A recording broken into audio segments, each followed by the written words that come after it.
Yuki Tsunoda viveu um fim de semana para esquecer completamente no circuito de Imola. Depois do forte acidente durante a sessão classificatória, o custo de reparo do carro da equipe Racing Bulls subiu de forma significativa.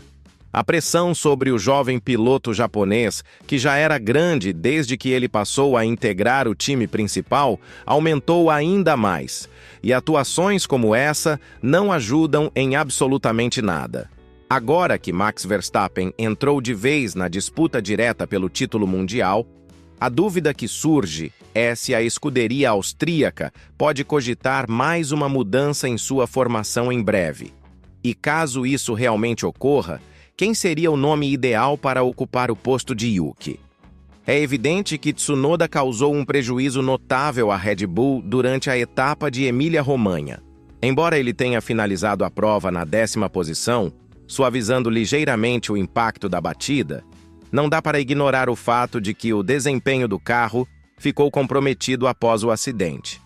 O time precisou trocar o chassi e instalou componentes com especificações distintas. Como isso violou as normas do parque fechado, o japonês precisou começar a corrida diretamente dos boxes. Além disso, foi feita a substituição do motor de combustão interna, do sistema de turbina, das unidades de geração térmica e cinética de energia, da bateria, da central eletrônica de controle e do escapamento, todos itens que contam dentro do limite permitido ao longo da temporada. Helmut Marko já reconheceu que a equipe atravessa uma fase crítica após o que aconteceu em Imola. Apesar do alívio coletivo por Tsunoda não ter se machucado e saído ileso, nem mesmo um arranhão no carro, o estrago financeiro e técnico ficou. Comentando sobre esse momento difícil da escuderia, Marko declarou que, felizmente, nada aconteceu com o piloto, mas que o episódio representa um enorme contratempo, especialmente porque já é o 3º incidente em sequência. Ele ainda destacou que o circuito de Monte Carlo não tolera erros e que o estoque de peças ficou perigosamente baixo. Por isso, segundo ele, é hora de proteger e apoiar o piloto, algo que a equipe está disposta a fazer. É claro que todos ficaram aliviados por Yuki estar fisicamente bem. Anos atrás, sem o sistema de proteção Halo, talvez o desfecho não fosse tão simples. No entanto, agora que tudo passou, o foco recai sobre os custos do reparo, que certamente atrapalham qualquer plano de implementar novas melhorias no carro de Verstappen. Ainda há muito campeonato pela frente. O holandês diminuiu em 10 pontos a diferença para Oscar Piastri e em 7 pontos a distância para Lando Norris, que ocupa a vice-liderança. Neste cenário, a última coisa que a equipe precisa é de obstáculos financeiros prejudicando o desenvolvimento do equipamento.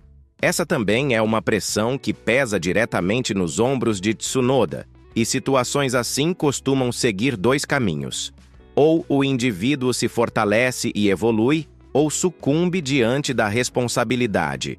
Até aqui, parece que o segundo cenário está se concretizando no caso do japonês. Após o acidente na etapa de Jeddah, o ocorrido em Imola indica um rumo preocupante para sua continuidade no time, algo que ele mesmo compreende melhor do que ninguém no grid. Por isso cresce a especulação sobre uma possível troca ainda dentro do calendário atual. A Red Bull, inclusive, já precisou recorrer a recursos do teto orçamentário destinado ao ano de 2026. E quando esse dinheiro é desviado para consertos e não para atualizações, o prejuízo estratégico se agrava. A função de um segundo piloto, como vimos na própria equipe Alpine, é somar pontos, evitar colisões e não se transformar em mais um problema para ser administrado. E essa é a expectativa que recai sobre Tsunoda. No entanto, o jovem japonês não tem conseguido manter esse padrão, e a pressão aumenta com a presença de nomes como Isaac Hadjar e principalmente Arvid Lindblad, ambos cada vez mais preparados para assumir uma vaga no grid. Assumindo publicamente a responsabilidade pelo acidente, Tsunoda declarou que foi um erro bobo, que ele forçou além da conta sem necessidade, especialmente depois de tantas mudanças feitas no carro, que ainda não estava plenamente compreendido por ele. Disse que não havia justificativa para acelerar com tanta intensidade logo no início. A corrida em si também não apagou a má impressão deixada entre especialistas e comentaristas da categoria. Jacques Villeneuve foi um dos primeiros a destacar que a pressão sobre Tsunoda tende a crescer ainda mais, tanto por seu desempenho inconstante, quanto pela qualidade dos talentos que a Red Bull quer testar. Hadjar, por exemplo, teve um desempenho sólido ao longo da prova e conseguiu terminar à frente de Tsunoda, somando 2 pontos relevantes para a equipe. Sim, fatores como o carro de segurança virtual e o carro de segurança real influenciaram o andamento da corrida. Mas o importante é estar bem posicionado para tirar proveito dessas circunstâncias. Com isso, Tsunoda acaba expondo ainda mais a fragilidade da Red Bull no campeonato de construtores, especialmente considerando que Ferrari e Mercedes ainda não mostraram todo o potencial com suas próximas evoluções técnicas. Villeneuve ainda comentou que a classificação foi caótica, com 2 colisões significativas, algo incomum mesmo em um final de semana agitado. Ele questionou se isso abre espaço para Hadjar assumir a vaga de Tsunoda em breve.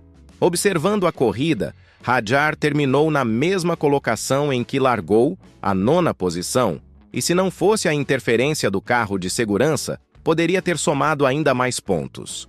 Foi justamente essa intervenção que possibilitou a Tsunoda disputar a zona de pontuação. Portanto, apesar da recuperação vinda dos boxes até a 10ª colocação ter seu mérito, ela não representa um desempenho sólido no panorama geral da temporada.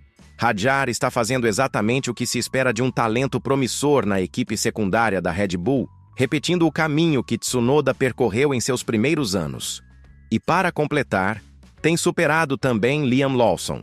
Depois de um início de ano turbulento, o francês ganhou ritmo e confiança e demonstra a capacidade de entregar resultados no momento certo. Com sua contribuição, a Racing Bulls pode vislumbrar uma recuperação mais concreta no campeonato de construtores, o que pode se traduzir em dezenas de milhões de dólares para o time. Ainda que Marco tenha afirmado que o assento de Tsunoda está garantido até o encerramento da temporada, quedas de rendimento somadas a colisões e atuações apagadas, como a falta de resistência diante de Piastri, colocam tudo em xeque. Vale lembrar que o japonês teve a incumbência de dificultar ao máximo a vida do australiano, mas com pneus muito desgastados, acabou facilitando demais a ultrapassagem. Sérgio Pérez, por exemplo, teria tornado essa missão muito mais difícil. Embora isso não mude o resultado final da corrida, indica o nível de combatividade esperado de alguém nessa posição. E mesmo sem culpar diretamente Tsunoda, a performance deixou a desejar. Para piorar, Marco já apontou Hadjar como a principal revelação da atual temporada. O dirigente austríaco elogiou o progresso do piloto francês, especialmente considerando que ele desconhecia grande parte dos circuitos. Destacou que Hadjar foi veloz desde o começo, cometeu poucos erros e, apesar da falha na etapa da Austrália, tem mostrado capacidade de manter um ritmo competitivo, preservar os pneus e entregar consistência em cada stint. O futuro da Red Bull permanece cheio de incógnitas, mesmo com Verstappen cercado de especulações. Mas algo é certo: Arvid Lindblad chegará à Fórmula 1, cedo ou tarde. 3 nomes promissores não cabem em 2 cadeiras. E embora muitos acreditem que Lawson seja o mais próximo de sair, existe a possibilidade de ele ser mantido no lugar de Tsunoda.